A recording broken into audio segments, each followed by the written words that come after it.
are watching 32 teams in 32 days on the Game Time Sports Network.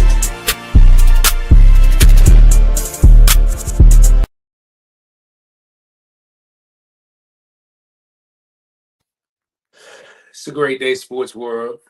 What's up to all the sports lovers, the haters, the addicts, and the fanatics? This is Larry Patterson with GT365. That's Game Time 365 Sports.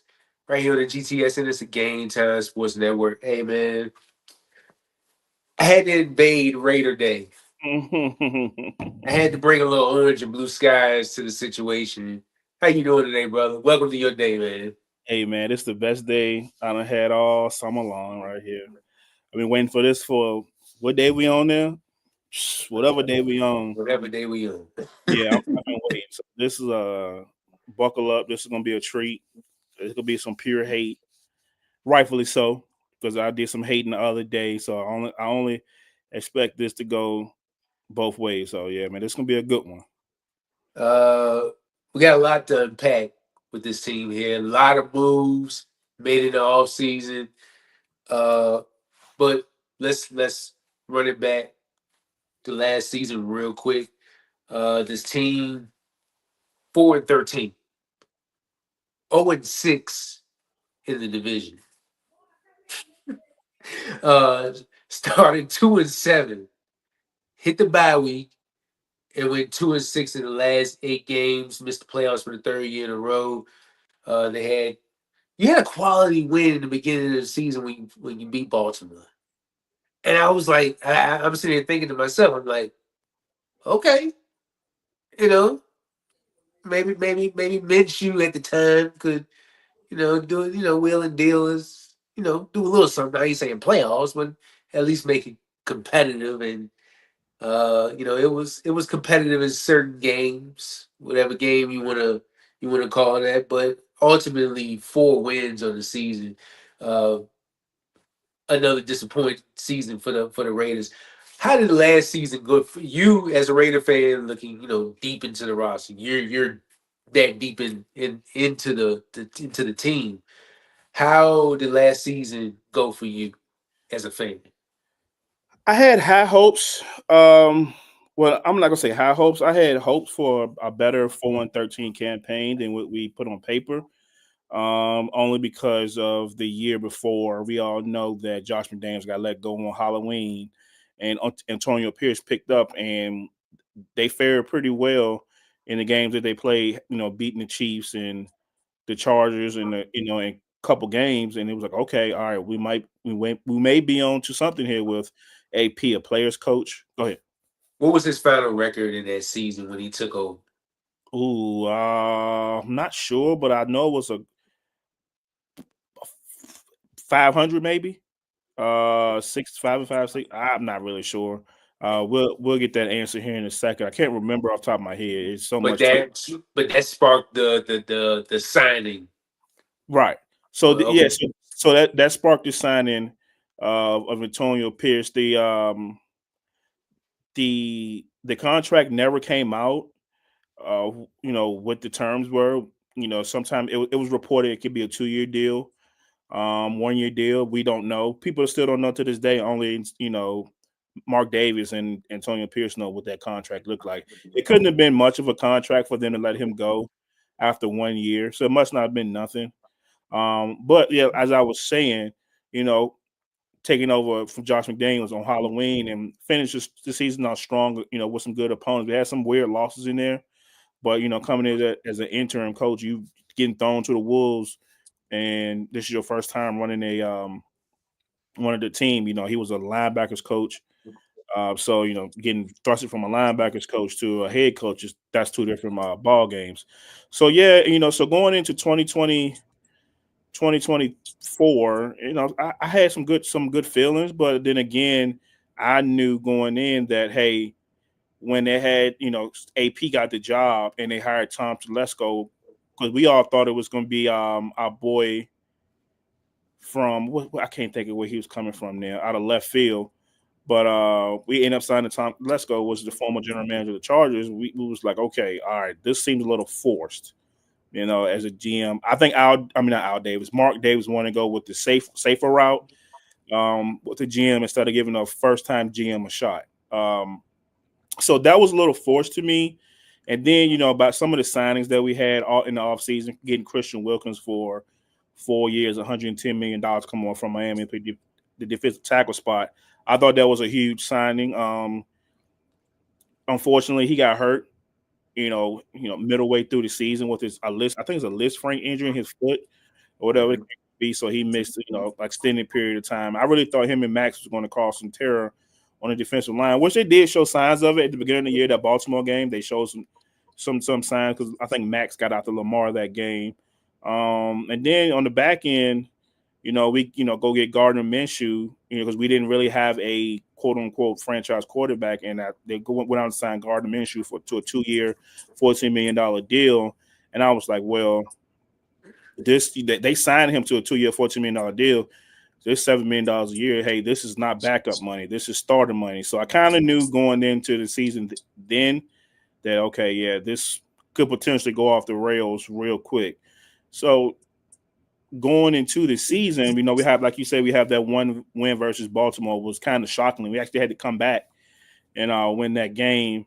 And then, Brock Bowers happened. He had a good game in Baltimore, but all in all, everything went off the rails. After that, Minshew ended up getting his shoulder hurt. Aiden O'Connell coming in and taking over the reins and doing what he could. With injuries, we had one of our starting corners, Jacorian Bennett, go out with the rotator cuff. So that was, one side of our secondary that was already suspect anyway going out. And then you had Nate Hobbs, like we mentioned on the Green Bay episode, in at the lineup with injuries and, not having Josh Jacobs, having some Zamir White take over. It's new scheme, new running back. And then you have Colton Miller, your franchise left tackle. He was hurt going into the season last year, so he wasn't fully healthy. So it was a whole bunch, a bunch of hodgepodge. Hey, let's get through the season. And Max missed 7.5 games. He was hurt. So he had 7.5 sacks. He missed like 4 games. He was hurt. So it was underwhelming from what the hype that Antonio Pierce had bought from the season before going into 2024. So it was a little underwhelming, but hey, like my man Tom Telesco said, you can't build everything in one off season. So something has to suffer for sure. And luckily for us, grabbing Brock Bowers when we did, that was we know what he did on the field. And getting a couple other players to help us out, Christian Wilkins. So it was an underwhelming season. I was disappointed only because of the hype that AP had and the message that he had sent to the team going off the 2023 season, going to the 2024 season. It was a little bit of a letdown. So I would say underwhelming as a season, but I definitely understand, why things went off the rails when it did. You got to admit that game against Baltimore, that put y'all at 1-1, I believe. Correct. I know you had been feeling good. You hadn't been feeling good at that moment right there. Oh no, most definitely. I was definitely feeling good. Devontae being Devontae, Brock becoming Brock, Minshew playing a solid game. Yeah, man, I was feeling real good after the game. But NFL it stands for not for long anyway, and that was real quick. So your other wins came from, what was it? Cleveland 20-16. Mm-hmm. Jacksonville 19-14, and the Saints 25-10. So wins against teams that just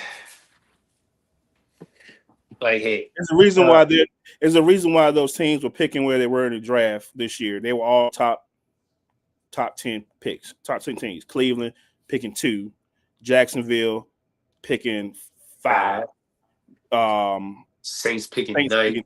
Picking 9, and then except for Baltimore, they pick where they pick. But hey, there you go. So that goes to show you the measure of your football team right there. As far as rankings from last season, overall, you guys were ranked 27th in offense, 15th in defense. In the pass game, 13th in offense, 15th in defense, and in the run game, dead last, and 13th in run defense.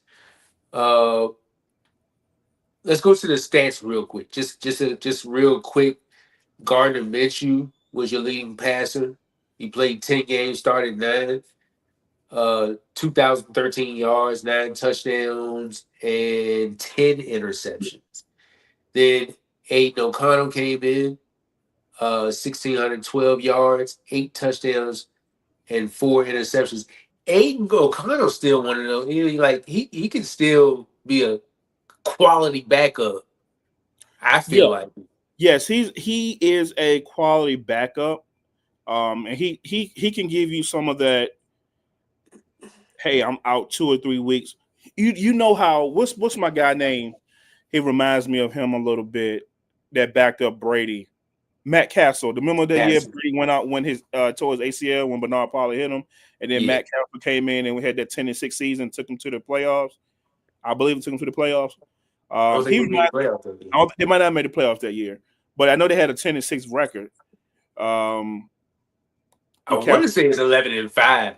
It may have been, but nevertheless, he reminds me of Matt Castle. He can come in and give you two. He can hold a fort down for 2 or 3 games, in which he's definitely shown that because he played well against the Chiefs multiple times.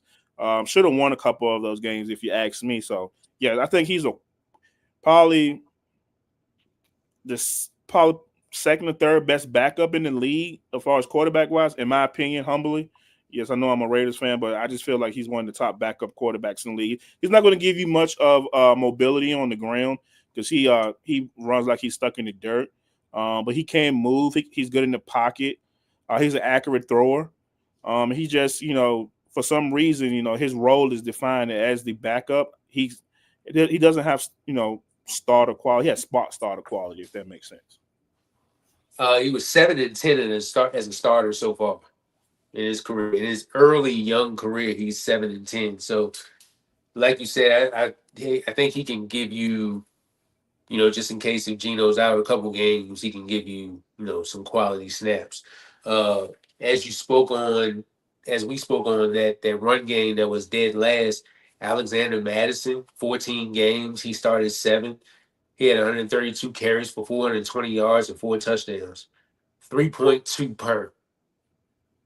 Amir Abdullah, 311. He had 4.7, but Zamir White, who played 8 games, started 5, just 183 yards on the ground, 1 touchdown, just 2.8.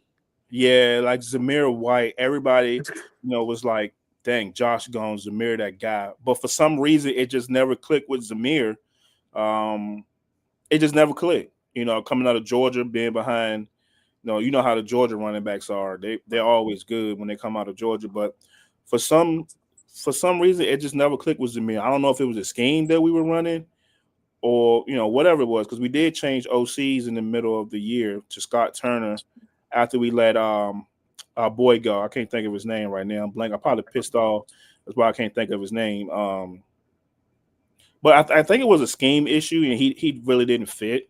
So that's why his numbers were kind of like low, and why you see Madison and Abdullah getting more of the carries, the little carries and little yards that we did have on the season. We'll touch more on the running backs when we get to the running back room. But I wanted to ask you about Sincere McCormick. Just he had 183 yards. He ran for 4.7 per. Uh, I know he didn't. What did he started? He played 5 games. He started 2. Too. In that limited amount of time, how did you feel about Sincere? He will be on the roster come this year. I've seen enough out of the little time that he had to play. He did enough to make the roster this year. He reminds me of a little like a lesser version of Jacobs a little bit. He got good vision. He runs hard. He hit the holes very, very fast. Once he sees it, he goes. So I seen enough from him in the time that he did have. He will be on that roster. Why you think there's Alexander Madison? He's gone. I think Amir Abdullah's gone as well because it's going to be him when we get to the running backs. It's going to be him, probably Zeus, and you know who uh, the lead dog is. Devontae Adams, you traded him after 3 games? Yeah, it He was. only played 3 games there, so I don't know exactly. He could have been a healthy scratch a couple weeks, and then they ended up trading him. I believe yes, he was a healthy scratch, maybe 1 or 2 games until they found a trade partner. And of course, the Jets was the trade partner. Uh, but that trade. I'm gonna speak on the Devontae situation from my personal point of view. I had hopes of him and Carr connecting in 2022 when he first got there. Of course, you gave up a first and second round pick for him, so then you gave him a new bag right after that. So I had high hopes for him and Carr, but I just believe that Josh McDaniels Derek Carr dynamic didn't work. So when they moved on from Josh McDaniels, when Josh McDaniels moved on from Derek Carr, you kind of like took the reason why I wanted to come to Vegas away from me coming to Vegas, if that makes sense, right? I came to Vegas to play with my college teammate. Now he's not my quarterback. You bring in your guy, Jimmy Garoppolo, that knows your system, and it's just never worked out, And as you can, I don't know if you've seen the Netflix show Receiver, but he was frustrated on it. He was like, "Man, I got to get up out here, man. I feel like I'm getting killed out here," and that's true because it's like you have no chemistry with Jimmy G. Yes, you had an off season, but it wasn't like it was when you had Carr. They weren't a bad football team.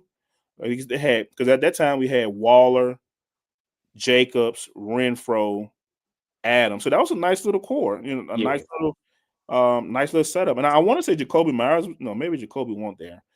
I'm not really sure. Maybe that's a year too late.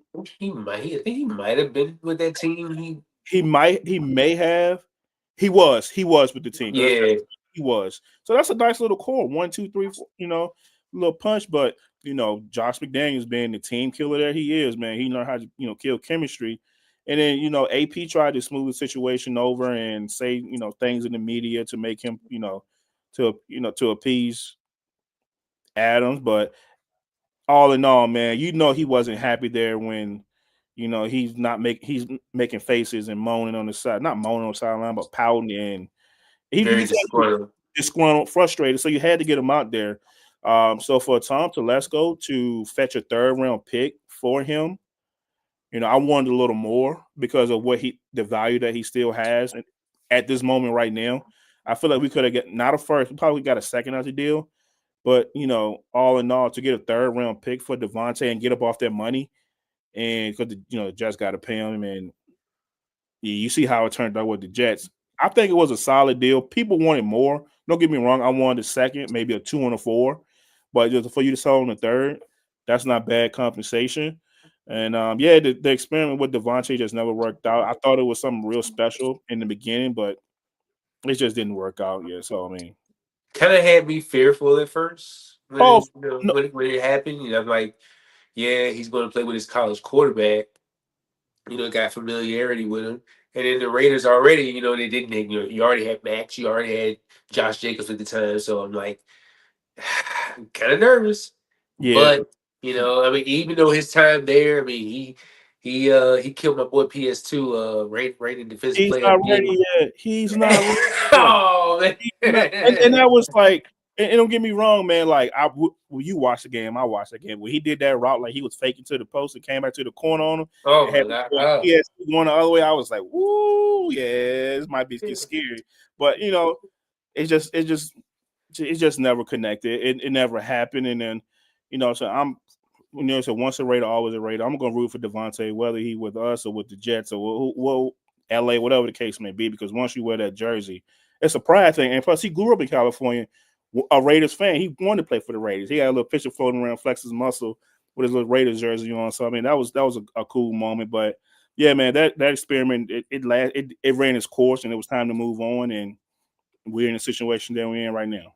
When you say, once a Raider, always a Raider. When I go, I don't say once a Bronco, always a Bronco, Sure, because because you y'all, y'all, it's y'all don't have that type of like we do. It's deeper than football for us over here. We break. See the difference between the Broncos and the Raiders. And you can go back and do your homework. We break barriers over here, and we know what the barriers are. We got Sandra Douglas. She's the first, African American president. Stuff like that y'all not used to, which is fine. We just break barriers over here, and Art Shell, Tom Flores, minority. We just do things a little different. We're a little, ahead of the game than anybody else. So once I say always a Raider, once a Raider, always a Raider, that's legit. It's a thing. The only reason I was saying that because it's a quarterback in New York. Yeah, I'm like, once a Bronco, always a Bronco. Like, nah, you could have kept him where he was. He played for y'all. Y'all just that Yeah. that wasn't a Russ thing. That was the Sean Payton ego thing. But hey, look, it's Raiders Day. It's not Broncos. I was about to go on to the next subject, man. So you had 2,000-yard receivers last year. Brock Bowers, over 1194 on the yards and 5 touchdowns. And then Jacoby Myers, 1,027 yards and 4 touchdowns off 67 receptions. Mr. Reliable. Absolutely. Then you had Trey Tucker. He came in third in receptions with 47 for 539, 3 touchdowns.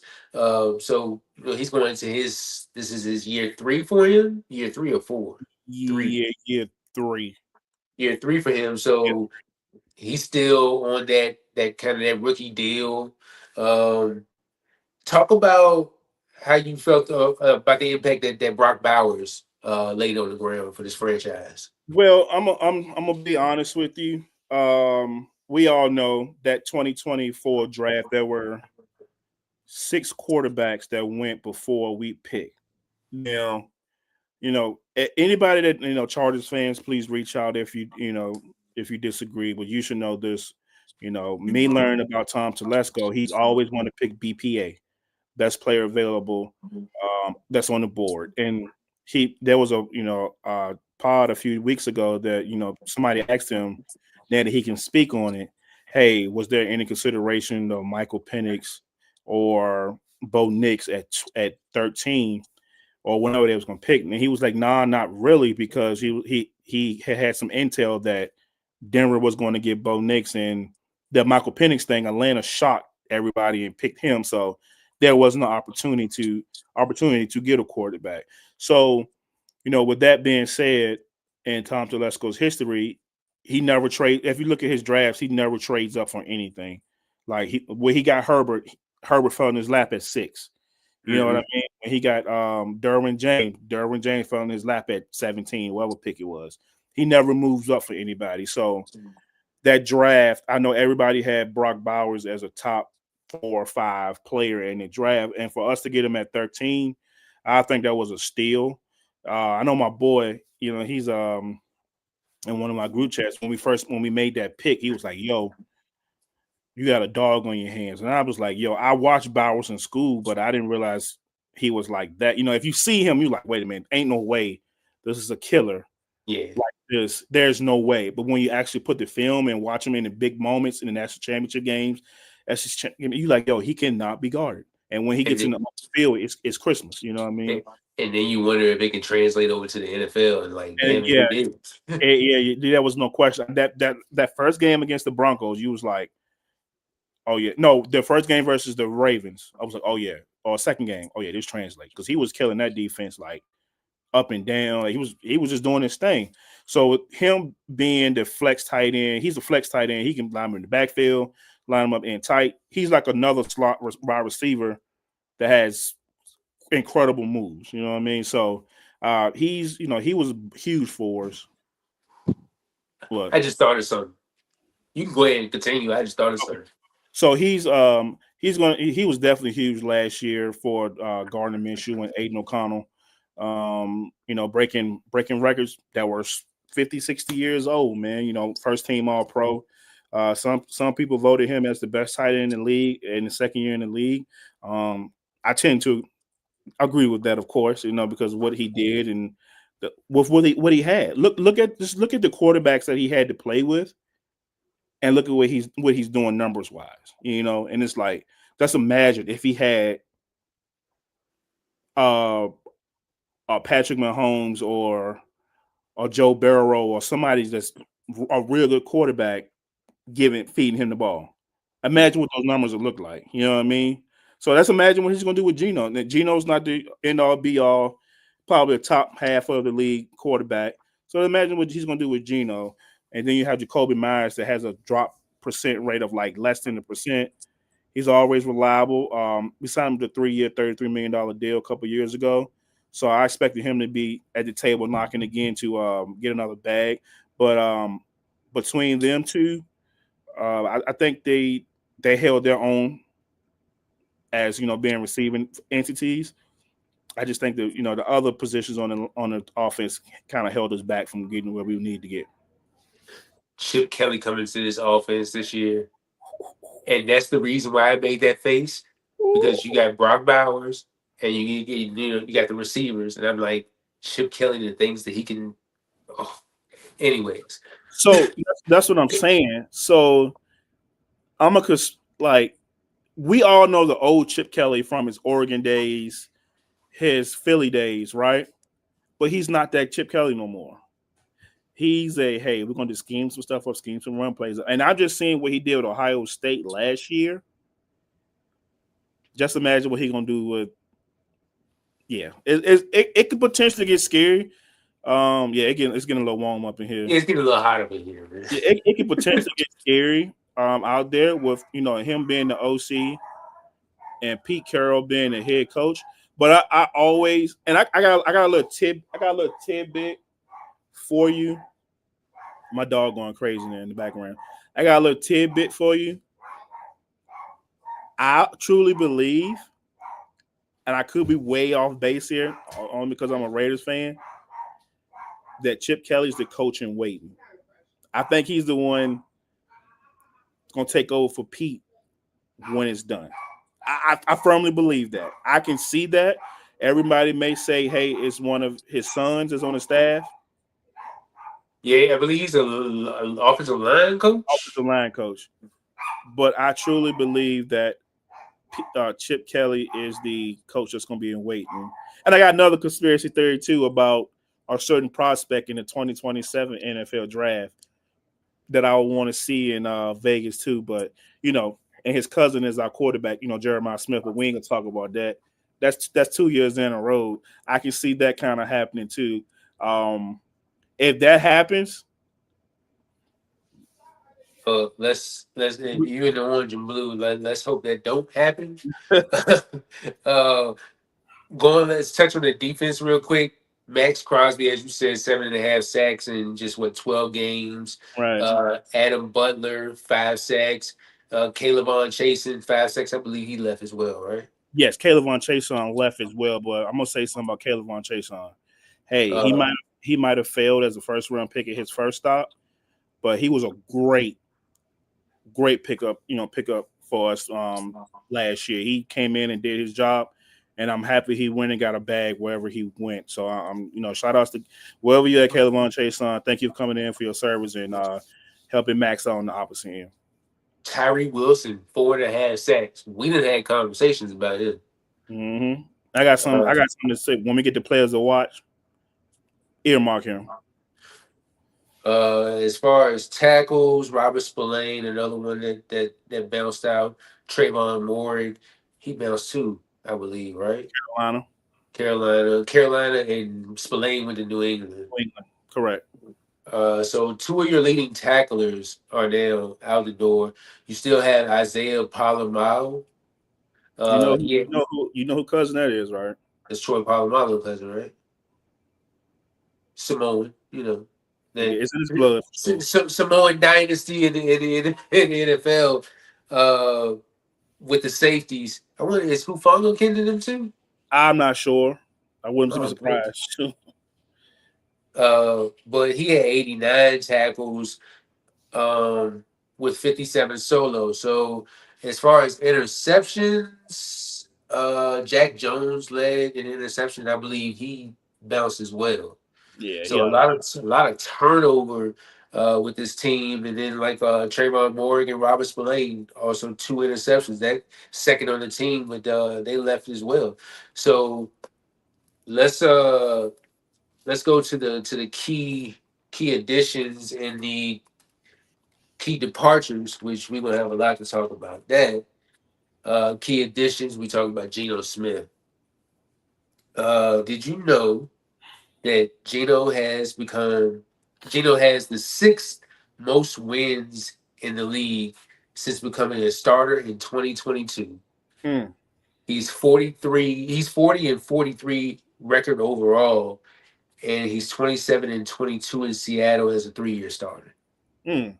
So it doesn't wow you, but Cir- record and watching on tape is two different things. Absolutely. Yes. Circumstances, man. It's like it's all what you put around them, man. And, they thrive or thrive and survive, though. But you're absolutely right. Uh, Other additions: guard Alex Kappa, who could have a big role in this team. Jeremy Chin, safety. Lonnie Johnson Jr., who cornerback, safety. He kind of can play both. Well, he plays both. Running back Raheem Mostert, Mm, and Landon Roberts. Cornerback Eric Stokes and Devin White, linebacker. mm, Uh, Key departures on this team: Robert Spillane, Amir Abdullah, Caleb Chase, and Divine Diablo. John Jenkins, Andre James, Jack Jones, Trayvon Moore, Garner Minshew, Andrews P. I don't know if Andrews P got a lot of time over there, I don't. but He didn't get a lot of time, but I'm gonna go to those key. It's two that I want to talk about for the key departures, and one key addition. What's my boy that came over from Cincinnati this year? The linebacker. It's not Davis Gaither. It's uh, uh, uh, We'll uh, producer will look it up. There's so many names going through my head now, but we'll, what's his, we'll we'll look it up. But I want to talk about the key departures and what I disagree with and what I agree with. Right. Um, the Trayvon, the one that really got under Raider Nation skin was the Robert Spillane one. People, he was the heart of the defense. He was the green dot guy, and him coming he's over a from dog. he's a dog. But Raider Nation they didn't for majority of them didn't like that, didn't like that him going to New England. And which I get it is a business. You want to cash in when you can cash in. And I don't think the Raiders offer him a significant contract like New England did. So that was going to be a big piece of that defense that's lost. So that's going to hurt. But the one I think that's going to hurt the most that he was ascending, he's still 25, was Trayvon Merrick because he was ascending, like you say, he led the second in tackles with 89, and he was making plays coming in the box. He had 10 something. He had Oh, okay, 104. okay, there you go. Coming down in the box, making plays for the defense. And I thought if there was one signing one addition that we could have kept, probably was Merrick because he's an ascending player. 25 years old. Want to get his bag. I get it, but I felt like we could have matched something. Or he probably. I'm not saying he would have took a little less because ain't no player leaving no money on the table. If you can get the max from somewhere else, by all means, go get your chicken. But that's definitely one that I would have liked to have seen come back. And if you notice, Larry, when key additions, look if you notice with these key additions, they're all 1 year signings, right? So Mm. Eric Stokes 1 year, Elandon Roberts 1 year, Valentine 1 year. So that lets me know that hey, this is a band-aid on our secondary right now. 2026 is when we expect to find a solid solution for the future. Because if you think about it, the last time we had a shutdown corner was what, Nnamdi Asomugha? It's been years ago. Years ago. Nnamdi and Charles Woodson. And we all know Charles Woodson, he moved to safety in the back end of his career when he came back to Vegas. So, but it's been a while, man, and we don't have that guy. I remember Nambi Oswald used to stay in that 99, 98, 97 Um, range in Madden. yep. Shut Couldn't down. shut everything down. So, all the additions that we have on the defensive side of the ball, they're 1 year deals. Jeremy Chin, maybe a 2-year deal. I think he's like 75% guaranteed his deal. So it goes to show you that we're looking for answers long term in the future, whether it's via trade, free agency, or draft. They're just placeholders, in my opinion. Eric Stokes, he intrigues me a little bit. 6'4", run a 4.3 out of Georgia. Darrell said he had injuries in Green Bay, just kept him off the field. So that's a little intriguing. And then my other guy on the other side, Jacorian Bennett, when he was healthy, he actually played pretty well. Opposite side of Jack Jones last year. So hopefully he can definitely come back 100% and give that production that he had. He didn't have any ball production, but as far as PBUs and stuff of that nature, he definitely was there for sure. So that's my spill on the key additions. Jermaine Pratt was that other linebacker. That's it. And yeah, Jermaine Pratt was the linebacker, and folks were upset. And there was a little graph going around on PFF of, hey, why you should have just kept Spillane for all that? And people were like, well, the coverage grade, Spillane can't cover. Well, Jermaine Pratt, they got the same coverage grade. Spillane wanted to go get paid. Hey man, NFL is not for long. Go get your money. So little stuff like that, man, that I be seeing on the Twitterverse and Raider Nation, and I'd be like, man, come on, guys, let's just turn the page and move forward. And Pratt pretty much is on a 1 year, right? Correct. Let's go to draft picks. Review the draft picks again. First round, they picked Ashton Jeanty out of Boise State. I just had here it is. So in 2023, he rushed for 1,347 yards and 14 touchdowns, right? Mm-hmm. He averaged 7.3 yards per. That's crazy. I'm sorry, 6.1. And he did work in the pass game as well. 43 catches, 569 yards, and 5 touchdowns to add on that. Last year was more of the running year, where he rushed for 2,601 and 29 touchdowns. I believe that was records, NCAA records. But he only had 23 receptions, 438 yards, and a touchdown in the pass game. I'm deciding, I'm going to go ahead and ask you this question now before we jump into everybody else. Do you see, with Geno there, do you see where Ashton has an opening in the pass game? Oh, absolutely. If you just look what Chip Kelly did with Travion Henderson and Quinshon Judkins last year on their route to a national championship, that's a preview of what you're going to see from Jeanty. Think about Jeanty. He doesn't have the breakaway speed as Travion Henderson, but as far as the contact balance, vision, is there. So whatever you've seen from Quinshon and Travion in the championship games and playoffs, expect to see that. And I expect to see him get a lot more carries out the backfield than he did last year. I mean, not carries, but passes out the backfield. And he can break tackles as well. Yeah, it's about to get spooky. Other picks, the Jack Betch pick out of TCU, the second round pick 58. I really like that one. I mean, as a Bronco fan, I don't like it, but as a fan, I like that one because he's one of the receivers that I was looking at. Kind of reminds you of like a more athletic Hunter Renfrow. Then in the third round, pick 68, you took cornerback Darian Porter out of Iowa State. He's a tall guy, ain't it? Yeah, 6'3". 6'3". Oh. Yeah. Pete loved them tall corners, don't he? Yeah. Tall, physical guys. In the third round, you picked two back-to-back offensive tackles. You took Caleb Rogers out of Texas Tech and picked 98 and 99. You took Charles Grant, offensive tackle out of William and Mary.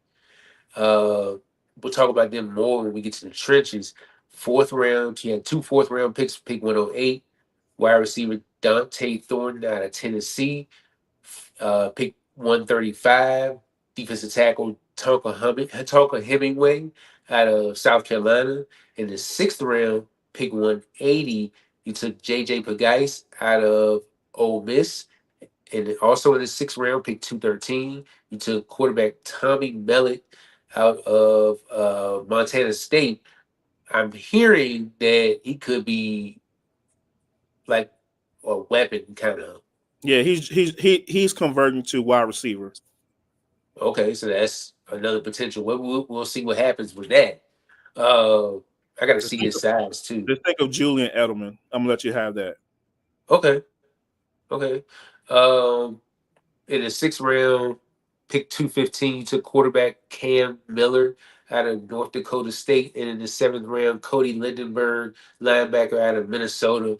So, your thoughts on the roster, not on the roster, on the draft picks? I believe, we talked about that before, Yeah. but your thoughts on the draft pick? Yeah, man. I loved everything about this draft. It definitely hit some needs. My favorite pick would probably be it's easy for me to say Action Janty my favorite pick, but I'm gonna actually say it's the Josh Beck pick at 58. Um, much if I don't know if you know Larry, but um, his brother passed away in a little tragedy then that happened in New Orleans, the little terrorist attack. Oh, man. Yeah, his brother. Really? Yeah, his brother passed away. Was one of the casualties in that little attack that happened in the beginning of the year, and it's just it's a story, and I didn't know that until Wow. draft night because I see him do the Senior Bowl. Well, I knew that during the Senior Bowl because he caught the game when it touched in the Senior Bowl, and he was like looking up in the sky at his brother, and it was like this is for you, and it was a really cool moment, surreal moment. When we picked him, we actually traded back because we actually were supposed to have the 37 pick, but we traded with Miami so Miami can come up and get an offensive tackle, and we fell back to their 58 slot. So that's probably my favorite pick. And by the way, Larry, let me ask you this: Did you know? Did you know he was a transfer to TCU? And do you know what his first school was and who was his teammates on his first school? No, I don't. He went to LSU. He was on the team with Brian Thomas and Malik Neighbors. He was the third wide receiver. Wow. Yeah. So Wow. yeah. I did not know that. Yeah, so he was that. Yeah, he was on that team when Brian Thomas, Malik Neighbors, all them bad boys was in that with Jaden Daniels. He was on that team. Man, imagine that. Imagine that running back. I mean, that wide receiver room, man. Nuts. It was nuts. God. Yeah, so that's probably my favorite pick, and my second favorite pick was probably uh Charles Grant and Caleb. Well, Charles Grant. No, I take that back. Dante Thornton in the fourth round. 6'5", a legit 6'5", 4.3 speed, come out of Tennessee. Tennessee got the little, they got the wide splits at wide receiver, got the little gimmicky offense. But I feel like what I've seen on tape and film, the little bit that I've seen, he's going to definitely need some development, some polish, or whatever the case at the pro game. But from all reports and signs out of camp, don't be surprised if he's wide receiver 3 over Jack Besh for sure come to start the preseason. Don't be surprised. So I expect him to get some burn this year. I feel like in the fourth round, you're just throwing darts and making so you're just throwing darts at the board, and you might hit, you might not. So I think that was a heck of a dart throw. The payoff could be huge. And then Tommy Millette and Cam Miller, those two actually played in the FCS National Championship versus each other last year, and somehow now they're teammates. Both of them are quarterbacks. Now both of them are teammates with the Raiders. Cam Miller's a quarterback, and Tommy Millette is a wide receiver, a converted wide receiver. So I thought that was pretty cool. But of course, as you can tell the way I'm talking, I'm a big fan of this whole draft with J.J. Pegues, Tonka Hemingway down there in the SEC in the trenches. So you know how the SEC boys do in the trenches. And Charles Grant, man, we'll see how he develops this year, and Caleb Rogers, because hey, we have a contract situation with Colton Miller now. He wants an extension. So yeah, we could have some a little competition to might be supplanted next year. Who knows? But that's my little spill on the draft. But like I said, I love all these picks. There will be contributors right away. Ashton Genty, Jack Besh, Darian Porter. You might see some of Dante Thornton. I think you will see Tommy Millette a little bit, and maybe JJ Pegues. You'll see him. But this is a draft for the future and develop, because you know how Pete Carroll is. But yeah, that's my little spill on the draft. Do we really got to touch on the quarterbacks? As we're going into the roster breakdown now. You don't have to touch on it. I think everybody know what it is now. So we know that Ashton is guy in the running back room. Raheem Mostert probably get the second running back position. Zamir White probably somewhere in there. And let's not get it twisted. Like, it's still got to be a camp battle. So we don't know how the competition is going to be with Zamir White, Raheem Mostert, Sincere, Dylan Lowe. Dylan Lawbay, Cecile McCormick. Yeah. He's more of a special teams guy. Dylan Lawbay is. He had some opportunity to return a kickoff in the regular season last year, and he fumbled the ball. Mm-hmm. So they snatched him up on the sideline real quick. So he's more of a special teams guy. He got a couple touches last year, but mainly a core special teams guy. And then we touched on the wide receiver room. I think Trey Tucker could probably take a big step this year. And here's the thing: like, you got Besh, you got Myers, Brock Bowers out there. I think this year for Trey Tucker is a year to kind of step it up a little bit. Don't forget about my boy Michael Mayer from Notre Dame, the other tight end. Don't forget about him. Yeah, I was just about to name it. Didn't y'all select another tight end when y'all drafted him? In that draft with Michael Mayer, I believe it was another tight end that y'all drafted, I believe, right? I think it was just him. Because we got him in the second round. Yeah, it was just him in the second round. Okay. Yeah, it was just him. So out of this whole wide receiver room, who stands out to you? Who stands out to me?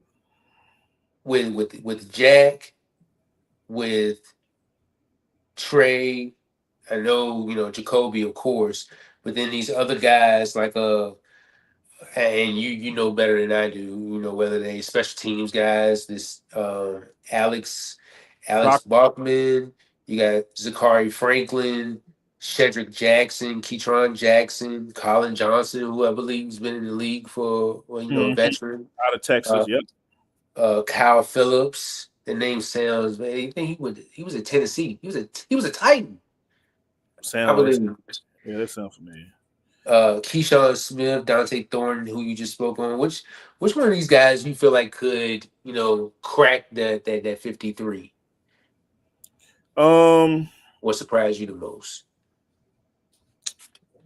If everything trends like I believe it will, I think Dante Thornton will be the one that makes that roster. Only because of the potential. And think about it, man. How many wide receivers, and I'm not, this don't mean anything, 6'5", a legit 6'5", that run a 4.3. Like, it's legit 4.3. Like, he's running away from people. Wow. I'm gonna send you a clip when we finish this episode here. He's playing Oklahoma. He's taking a slant. He just running away from people. So he intrigues me. Jack Best will make the roster. Jacoby Myers, of course. Trey Tucker, Brock Bowers. So, but I'm curious to see Dante Thornton, what he can become in this offense. And I'm also able and glad that Michael Mayer is back. We know he went through a little personal matter last year where he missed some games. So I'm excited to see how he develops in his offense, because if you come out there and 12 personnel, and then you could potentially flex Mayer and Bauer out to your slots, that can get scary. Putting safeties on those tight ends. So Yeah. your boys in Denver, tell them watch out. It can get spooky. I was sitting here thinking, I don't know what Michael Mayer's contract situation is, but you know how, players can be traded right before the season begins. Say if another team, needs a tight end, like, hey, you got Yeah, Michael Mayer sitting over there. he was one of the ones that a Dolphins writer, Omar Kelly. I follow him on Twitter for other things, and he's a Dolphins writer.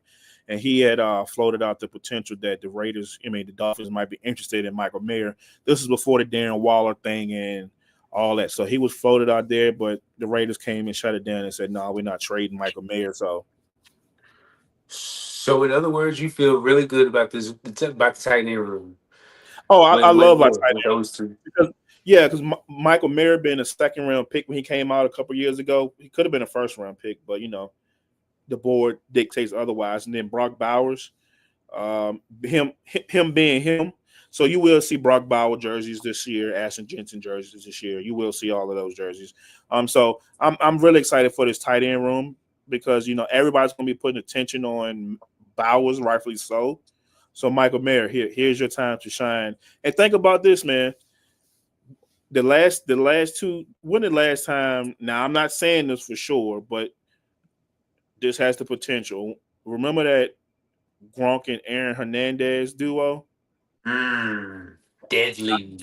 How cold that was. I ain't saying that they can be that, but it wouldn't shock me if they have that type of impact on the team to where you don't know who to guard or you don't know where the ball coming from because of those two weapons that you have that could be inline or can flex out for sure. That's deadly, man. Well, we'll see how it goes. Go to the trenches. So you got Colton Miller, who's going to a contract situation. Do you think he gets paid? I actually do think he gets paid because I actually was well, let me say this. With this class coming up being top heavy at tackles, because you got, I don't know, I'm going too far in the weeds here. I'm a nerd, so I always look ahead to next year. You got Caden Proctor and the two guys from Utah, and then Isaiah Worrell. I can see a world, and the boy from Miami, Muaga. I can see a world where Colton's last year is now. I mean, this is last year, and I can see a world where he doesn't get paid. But if I had to put my money on it, I say he does get a bag this year and gets an extension. I don't know what the number may look like, but because if you said, like you said, if you don't have a left tackle, you don't have none, and he's a top 10 to 15 left tackle in the game coming out of UCLA in 2018. I was kind of shocked when Gruden picked him. Very athletic guy, but I don't see him going anywhere. But I wouldn't be surprised if we move on, because there's a reason why they took two tackles when they did back to back in 98, 99. So I could be fairly off. I could be off base. But there's something there. So Draft them and see which one. Yeah, roll the dice, see which one pans out. You can't go wrong there. absolutely. Dylan Parham at the left guard spot. Jackson Powers Johnson, you drafted him last year. He played pretty well. And then Alex Kappa at the right guard spot, and DJ Glaze. By DJ Glaze and Jackson Powers Johnson being drafted last year, how did you like them in their first season and feel about their development going so far? I actually loved Jackson Powers. I didn't think he was going to be there for us when he got at 44 last year. So I think him getting drafted. Tom, I will say this. Tom Telesco, he only had a year there. He only had one draft, but for him to get, you go Brock Bowers, Jackson Powers Johnson, and then DJ Glaze 1, 2, and 3.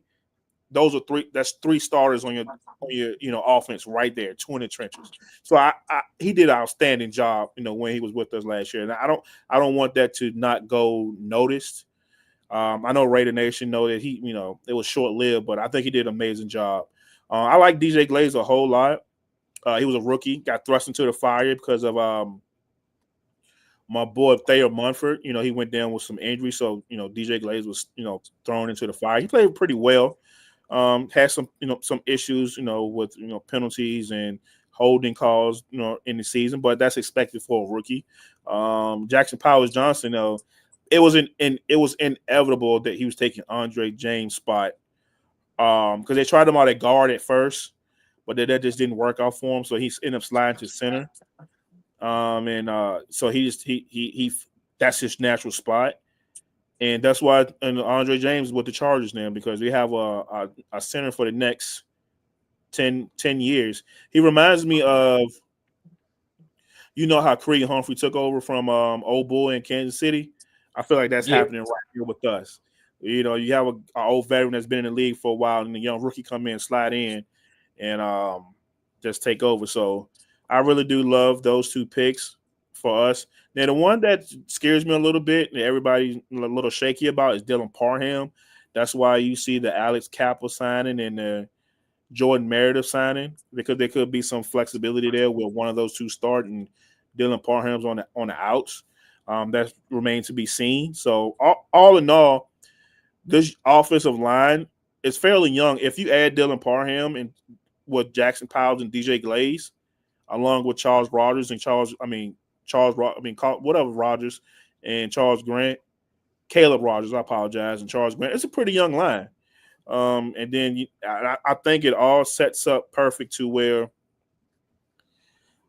and I'm thinking ahead, you got your young offensive line, you got your young running back, you got your young wide receivers. They get experience in the league a little bit, year one, year two. It's all setting up for a quarterback to be dropped right in the next year or two, if that makes sense to you, if that makes sense, you know what I mean? But yeah, absolutely, yeah. It's setting up for a quarterback to be, to learn behind Geno and get dropped in a year or two, because Geno only got a 3-year deal, so they can get out whenever they want to. But possibly this year, right? At the end of this year, possibly. I don't know. I haven't looked at the nitty gritty of the contract yet, but I'm sure he can. I'm sure Geno probably get at least 2 years out of the deal and probably draft one if one's not already on your roster, because people. Word on the street is that Brady, he's a little high on Cam Miller because of his winning attributes. So who knows, man? But nevertheless, back to the offensive line. I think it's a young offensive line. I think it's a top 10 unit in the league. It may not have the flashy names or the sexy names as every other team do, but it's a solid, cohesive unit for sure, and it will be better in 2025. On the other side of the trenches, of course, you got Max. I don't have Max's whole stats in front of me to kind of give him his flowers, but we already know about him. We don't really need to go into that. Christian Wilkins, I believe he played 4 games. Now, when he signed, I'm like, Christian Wilkins, that's a dog. Devastated when he. Well, I wasn't devastated, but I know you were devastated when he went down with the injury, with the foot injury. Mm-hmm. Talk about how big of an important. I'm trying to get my chart going on here. How important his presence is on this defensive line coming into this year. Oh yeah, man, it's going to be huge for this team, man. Just to take some pressure off Max in the on the outside. If Christian's healthy, you're going to see the best version of Max Crosby to date. And by the way, speaking of Max Crosby, congratulations on your 3-year, $100 million extension. Shout out to John Spactek from getting ahead of the market. That's 35 a year. Now you're seeing these bad boys going into 40, 35, 40, $40 million a year.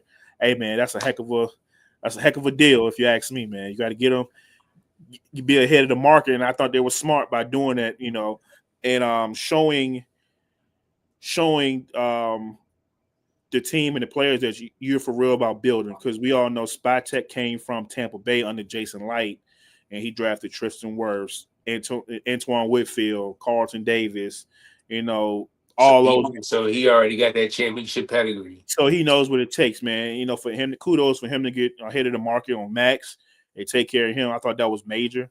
But yeah, man, like back to the defensive line, we got John Jenkins, Adam Butler is plays huge roles for us last year. He was amazing when Wilkins went out. So him being there in that rotation, you know, John Jenkins was there last year as well.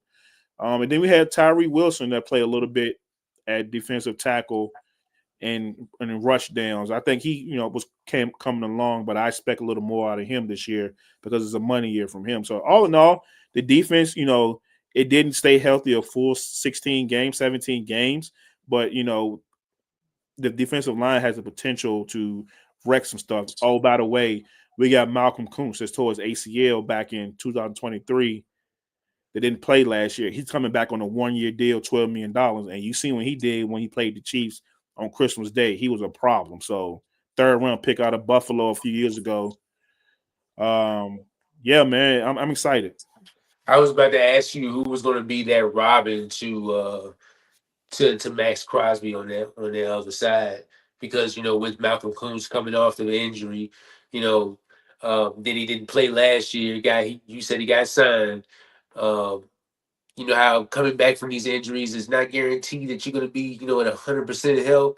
And then with Tyree Wilson coming in and this is a contract year for him. Mm-hmm. So, you know, like who's going to be that guy that's going to come over there and help Max out? I, And, I think it's going to be Malcolm for real, because if you watch Malcolm the end of that 2023 season, you was like, okay, they got their Robin to Batman. I mean, he was terrorizing off the edge because you know Max got all the attention, so it was 1-on-1 with Malcolm Cooper. He was just terrorizing, and then I had like, oh yeah, 2024, he about to turn up, about to get a bag, and then he tore his ACL, you know, in camp, and it was like this. I think it was the second and last game, that practice before the second and last game he tore it.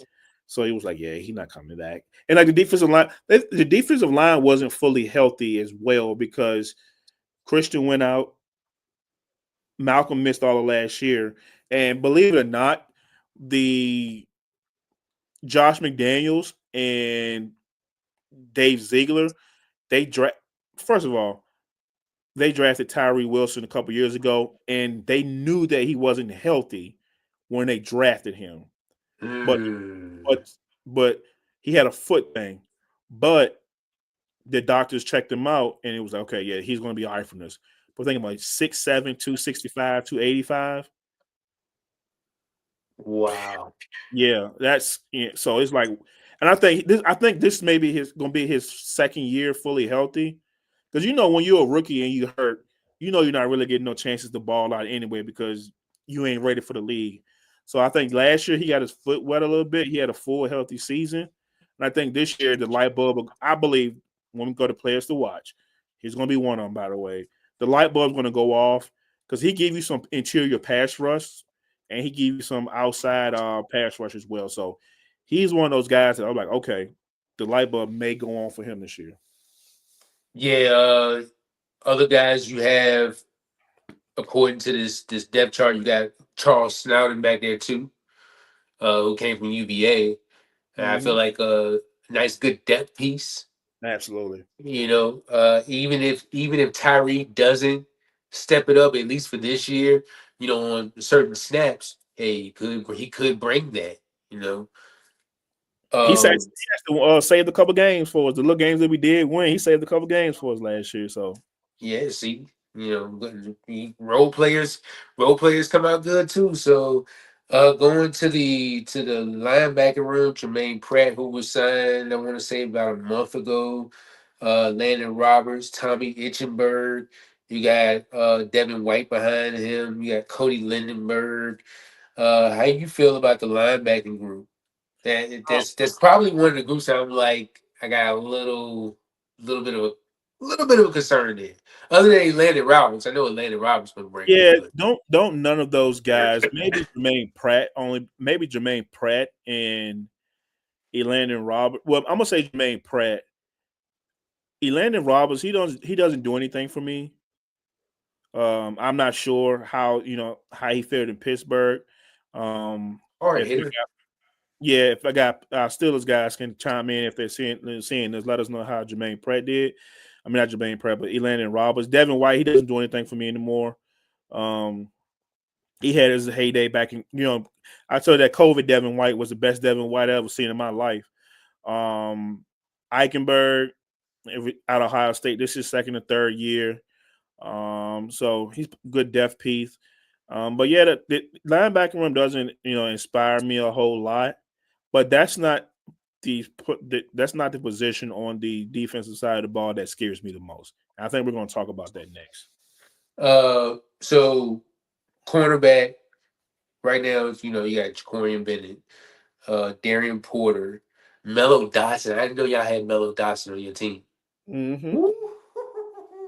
Kansas, great cornerback out of Kansas. And then on the other side, you got Eric Stokes, the Camryon, Cameron Richardson. Richardson, and then Darnay Holmes, who he was with the Giants. I forgot who else he was with, but uh, currently right now, probably just a guy at this point. Uh, and then at your safety spot, Jeremy Chin, who you could use as that other linebacker. Mm-hmm. Then Isaiah Palomau. I hope I'm saying his name right. You got a Thomas Harper. You got Lonnie Johnson, who's been in the league for a minute. Is this a position that you're talking about? Absolutely.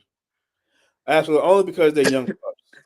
They're young pups. Jacorian Bennett, the Cameron Richardson, he came in, he played some solid snaps for us last year. He's more of a man guy. He got cooked a little bit last year. He got baptized. His welcome to the NFL moment, I think against the Bengals, I want to say. Yeah, it was one of those games he played, but there is no guy that you be like, okay, just there's no guy on his roster in this room that makes secondary legit. If that makes sense. If you had win a guy like I know most of Raider Nation social media, they wanted Jalen Ramsey, they wanted to go get Jair, somebody of that nature. I would have understood. Like, okay, all right, I understand that you put Jalen Ramsey with Jacorian and DeCamerion and Darnay Holmes, and you might have a little something, But that we don't have that guy right now. The secondary is still an issue. And as I stated earlier in the episode, there's a reason why these guys are on 1-year deals. They're not long-term answers. So we're definitely still looking for that long-term answer. Hey, the long-term answer might be on the roster in Cameron Richardson and Jacorian Bennett. That could be a possibility, but we just don't know. Thank God camp opens up for us tomorrow. So we'll see what these guys are made. These guys are made of, and maybe they are the answers, and we'll find out during preseason. But this is the one position group on the roster and hold that gives me the pause for cause. Let's go schedule. Yeah, I know you about to hate right here, but I'm ready for it though. The hate about to be real. No, man, I can't hate. I can't hate. But week one, you starting off with the Patriots in Foxborough. Oh man, things get funny up there in Foxborough. Got to see Drake May and Christian Gonzalez and all those Actually, boys. asked the Bengals about him last year. Oh yeah, oh yeah. Close game too. Then week two, you face the Chargers on a Monday night. I believe that's a doubleheader game. Yeah, I'd probably be calling the cows for that one. So you see division opponent in Herbie, and then week three, you travel to the East Coast to take on the Commanders. That's a 1 o'clock game. That should be real exciting. Yeah, it could be Uh, really exciting. The last time we played the Commanders in DC, Kirk Cousins was the quarterback, and he ruined my whole trip. So he ruined my whole trip, and I ain't. My sister called me. She was like, "Yo, you coming to the game up here?" Absolutely not. Mm-mm. Ain't about So to happen. are you at least going to the game this year? Absolutely not. No. Now if I get some sweet seats or something like that, I'm going. But to be sitting up in all, bro, let's keep it a buck. Sitting up in all that traffic, and you go there, if your team potentially lose, and you spend all that money, absolutely not. Hey, I done it. I done it before. Yeah, I ain't doing that. Christmas Eve, we went up. I went up there, and damn near snowing, and we lost. You know how mad I would have been coming back down the road. I would have slept in all Christmas. I wouldn't say nothing to nobody. Man, so then week 4, you got a 425 matchup against the Chicago Bears at Vegas. Week 5, you're at the Colts. Week 6, you're back at home against the Titans. Week 7, at the Chiefs. Hit the bye week, and then week 9, you're at home against the Jaguars. And why y'all got all the easy folks at home? You got the Jaguars. Week 10, you come to the promised land on Thursday night, Mm-hmm. prime night. Then you got another primetime game. You face the Dallas Cowboys in Vegas on Monday night. Woo! Uh, week 12, you back at home. Well, you're still at home against Cleveland. Week 13, you go to LA to take on the Chargers. Week 14, the promised land come to y'all. So we'll see how that goes. Week 15, you go to Philly. Man.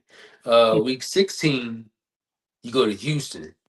Week 17, New York Giants come to you guys. And then week 18, you finish up with last 2 games at home against the Giants and the Chiefs.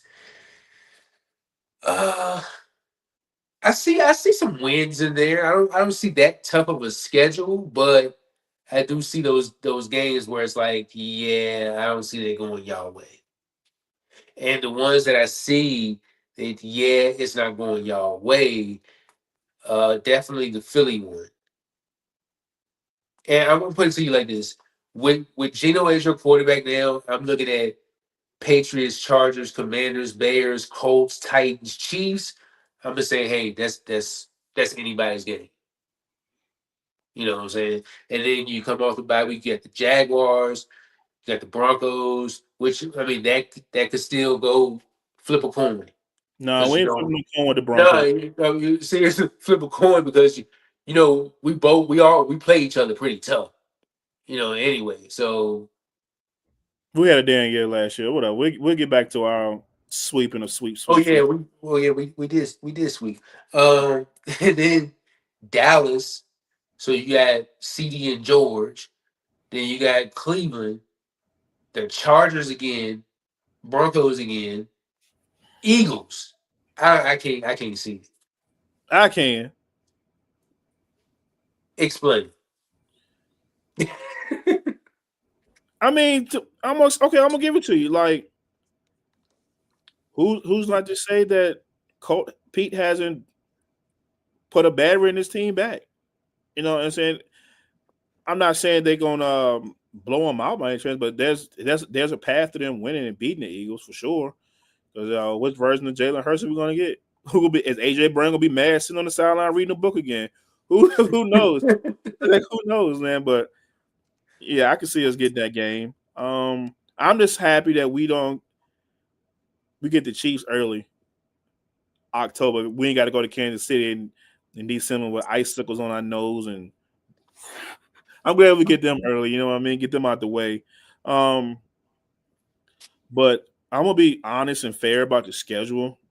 Like you sitting up here, you think Daniel Jones will be the next coming of Peyton Manning or something. So, you know, And I know you're already hating anyway. So I'm gonna be honest. I'm gonna be real. I can see 7 or 8 wins for this team. 7 on the low end, 10 on the high end, whichever way the ball turns. I'm not making any promises. I'm not saying wild card or anything. I just know that we're going to be better than the 4 wins that we had last year only off the strength of, hey, Pete Carroll, he's a program builder. And then we have impact players now on the offense. We got two, Brock Bowers, Ashton Genty. They and their high selections, and what they're known for, putting the ball in the end zone. Because the name of the game is to put the ball in the paint, and that's what you want to do. We have Geno Smith alone raised this offensive floor. You know what I mean? To where it was like last year with Gardner Minshew, he was like way down here. But Geno alone raises this offensive floor. So where they're going to probably win some games that they shouldn't win, and they're going to probably be in some games they shouldn't be in. You know what I mean? That's if everything goes right. Yeah, man. So I'm gonna say 7 wins, 7 to 8 wins on the low end, 10 wins on the high end. So I can see us doing 10 and whatever, 10-7, 7-10. It wouldn't shock me either way. And don't you sit up there and be a hater too? I know you about to be a stone cold hater, bro. I already know. I was, but I'm just gonna go ahead and go on and talk about these players and rookies to watch. That's crazy. That's crazy. the players to watch. Christian Wilkins, to see if he can bounce back from the foot injury riddle season. Geno Smith coming over from Seattle. Let's see how he does in his new home in Vegas. And then Malcolm Koontz. Let's see if he can be that Robin to Max Crosby, who's the Batman over there. Those are my players to watch. And then my rookies to watch are Tonka Hemingway, Jack Besh, and of course, Ashton Jensen. Ashton Jensen, who I can tell you right now, we holding Ashton Jensen to at least 60 yards. That's it. In both of our meetings. Combined or just per game? Combined. Oh, throw some on that. What you trying to do? What you trying to do? Because you playing with fire. Like we'll talk about that on camera. Yeah, what you trying? You acting like these are 85 Bears and Buddy Ryan's Reggie White Eagles out this bad boy. What is wrong with you? Like, what you think this is? What Chip? Do you not see what Chip Kelly dialed up for a college team? Imagine what he's gonna dial up for some grown men that got bills and kids. It's about to get crazy out here. We'll see what happens. We'll see what happens. But yeah, man. On a serious note, man, players to watch. I do like the three guys that you do have. I'm going to add one more. I'm going to add Tyree Wilson to that because I may be in the minority with this guy, but I still believe in Tyree. Raider Nation probably half of them probably done with them. I know they are because the first round pick. Yeah, they're probably done with them because you're not seeing what you expect from a first round pick. You know what I'm saying? Because they're so mad because they could be like, shoot, we could have had Jalen Carter because he was right there for us when we picked at 7, but we skipped him and took Tyree only because I'm glad you didn't get him either. Only because the Raiders have a zero tolerance for like stuff off the field, and so it just didn't make sense culturally. So just coming off the Henry Ruggs. Exactly. You just don't want to dip your toe back in that water again and have something else. Because remember, he had the car crash, and we know that situation. Yeah. They didn't want to dip their toe back in that water too soon because it was just 3 years after the Ruggs situation. So they don't want to do that. So let me ask you a question: if you're a GM, right, and that happened to you with the Ruggs situation, and then you see a Jalen Carter right there, and knowing that something similar happened, somebody got ended, do you pull that trigger? I'm pulling the trigger. I'm pulling it because you don't win no championships with no choir boys, bro. You don't win championships with choir boys, bro. You need dogs. You need him. I'm pulling. I would personally. That incident aside, I'm pulling the trigger and taking Jalen because he was when you seen Jordan Davis in college the year before, you was like, yo, who's number 88 on the line? And it was like, oh yeah, he's a top 10 pick next year. And I was like, okay, yeah. What we finish at, we need to get him. And when he was right there in our lap to take him, and we didn't take him, I was like, no. But I understand it though. Like I'm not mad at the Tyree pick. I get it. The potential was there. Maybe he won't. I don't know if that edge class. I don't know who was the number one edge in the class. Um, but 6'7", 265, 275. I'm gonna producer look it up for me right quick. Um, it's hard to pass on traits and size and measurables like that. Um, so like I said, I still got hope for Tyree Wilson. I know most of Raider Nation they don't vibe with him no more. Will Anderson, Will Anderson was in that draft, and Oh, Houston came up and got him after taking CJ. Um, I said Raider Nation don't vibe with Tyree no more like that, but I do. I see a whole lot potential in him, so he's one of my players to watch. And like you said earlier, hey, what can Chip Kelly unlock in Trey Tucker in year 3, year 4 with him, and can he be the burner and field stretcher that we all know he can be? Because he ran a 4.3 flat in school out of Cincinnati. So those are my two players to watch, and also the development of these offensive line prospects. DJ Glaze, can he hold down that right spot in year 2? So those are just to name a few of my guys that I'm watching. Trey Tucker, 9 carries, 44 yards, and 1 touchdown. Yep. So I see what you're saying, and they could use some of that misdirection and jet sweeps. I can see that. I can see it. Where we at there? Oh, more or less.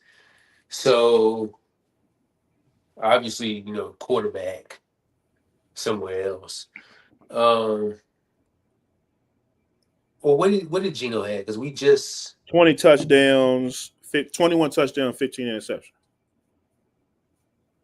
Does he throw more than 20 touchdowns this year? Yeah, I say he'd be around 20 to 25 to 30 range, with maybe 10 interceptions, 10 to 12 interceptions. Hopefully, I want him to be Peyton Manning 55 and whatever he had that year. That's in a perfect world, but I'm gonna say 28 and 30 and 10. If he have I'm telling you right now, if he has 30 and 10, we're a wild card team. If. All right. I mean, bro, I ain't let me say something. I'm not hating nothing saying, Ari. When we did the Broncos episode, I ain't knock you for your squad. I was, I said what I felt. I ain't make no faces. But as soon as I come over here with my mob and I say what I feel, I get the Mike Tomlin face and run off camera on it. You know what I'm saying? Like, this is crazy. But go ahead, continue. It's all love. Continue, bro. This is what I'm saying, bro. I knew it was gonna be stuff like this to go on. Hey, look, we got a whole season to get ready for. It's gonna be way worse than this. Oh, it's gonna be so bad, man. Come September 14th, either I'm gonna be pissy or I'm gonna be in a good mood. I'm like, don't talk to me. Like, it's gonna be so bad, bro. Brock Bowers, he had 112 catches, 1,194 yards. And he had 5 touchdowns. In terms of yards and touchdowns, does he get more or less? Oh yeah, I think he takes the next step. I think he goes up. I think he being that 1,300 yards, 9, 10, 12 touchdowns. Because naturally, Chip is going to scheme some stuff up for him to get him open. So yes, the league has film on Brock, but this is a whole different coordinator and a whole different regime than last year. So it's like not having film, but they know what he's capable of. Speaking of regimes, you know that this is the Raiders' 4th regime in 5 years. Sad, bro. Sad. Jacoby Myers, 87 catches, 1,027 yards, and 4 touchdowns. In terms of yards, does he get more than or less than 1,027? With no run game, he got 1,027. So with the run game now, I'm gonna say less, but he probably upped the catches and touchdowns. Because you got to spread the ball around. You got Genty, Mayer, Bowers, Thornton, Tucker, Besh. got a It's lot more over there than what you had last year. correct. Yeah. So I'm gonna say less on the yards, but more on the catches and touchdowns. All right. Um, I gotta go with my boy Max. 7.5 sacks. Double that. It's time. It's eating season now. Double that. He might break the record. The way he got that Kobe blood in his vein. He might be 23, 24. I can see it. Shit, I wouldn't be surprised. But I'm gonna say more. I'm gonna say he had been around. I'm gonna say about 13, 14, 15 on the high end. And Isaiah Paulo Mayo. How you say his name? Isaiah Palomar. Palomar. Paulo Mayo. Yeah. Okay. So I was in the You was ballpark. there. You was there. I won't even gonna hate on that. He had 89 tackles last year, total tackles. Does he get more or less than that? I'm gonna say he stay about right there. I wouldn't be surprised if it's more because he's the full-time starter now. Because remember, we had Marcus Epps starting last year before he tore his ACL in the first game of the year, so he missed some time. So I'm gonna say he stays around the 89 to 90 tackles, and hopefully, I expect him to get his hands on a few interceptions this year. Since Trayvon Merrick is gone and Jeremy Chinn's coming in, so I need to borrow production from Isaiah Palomar now. So I'm gonna say he right around the same as tackles, been a couple picks. Hopefully, everybody on this defensive line, defensive secondary, get a couple picks. That means the defensive line doing their job. So, but All right, that concludes more or less. So my more or less with Isaiah Palomalo, I see more. I see more on sacks with Max. I see more. I see about the same or less with Jacoby Myers. And then with Brock, of course, I see more. And then with Gino, in what I think will be a better situation for him, I can see him going back to that first year when he took over as a quarterback in Seattle. I can see that for him with a Brock there and a Jacoby and all the other different weapons that he has, plus Ashton that can go in the pass game as well. So yeah, I think we covered pretty much everything Raiders, right? yeah, man, we covered everything. Everything Raiders, and I know we didn't. I think this year Tom Brady and that ownership group that came in. We went a whole episode and didn't even mention him. Didn't even mention him. That's crazy. Him coming in being minority owner and um, changing the culture a little bit. Being even though we know he has a full time gig with Fox with 325 million, it's kind of funny how that works. You can't be in the building because you're an owner, but yet you want to you work for Fox. I don't know how that relationship works, but he said he's been hands off as far as personnel decisions. That's he probably had a little input on a quarterback or two. You know what I'm Of saying? course he did. You know, or whatever the case may be. But I think it's big for him to come over and be a minority owner. I really do like everything Tom Brady. Yes, he's a Patriots guy at heart, but I wouldn't want to another former owner to be part of the ownership group. And also Richard Seymour, he's a minority owner as well. Shout out to Big Rich.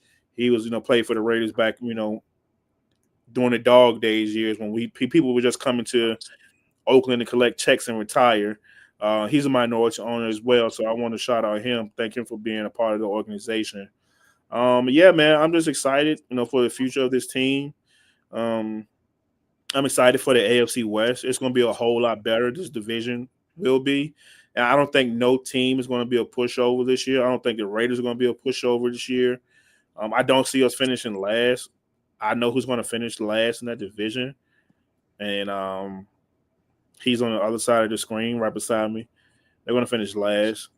But that's just my prediction, man. But now I don't have anything else to say, but just win, baby.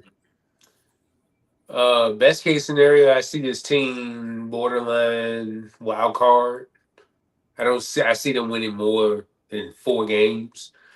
Um, Worst case scenario, I can see him picking in the top 3.